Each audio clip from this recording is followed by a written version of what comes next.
So now let's see how we can work around with ripple filter inside of GIMP. So to do that, I'm going to go around onto filter and then I'm going to go to distort right here, and over here you can see that ripple is an option. So once I go around onto ripple, you see the water-like ripple right here, where you can go around and change around the amplitude of the ripple, as you can see right here, and then you can go around and change around the period of the ripple as well. So you can go around and change this out and change around the intensity, that is the period of the ripple, as you can see.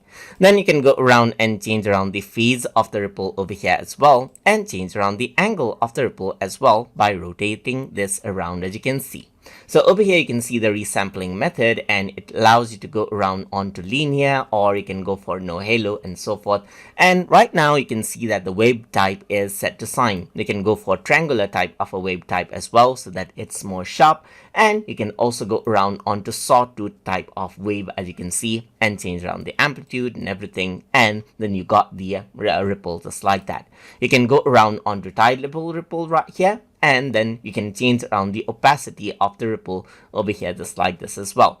And you can go around and change around the blending mode over here of the ripple as well, and that is what you have. So that is how you can go around and work around with the ripple filter, and you can see the before and after right here just like this.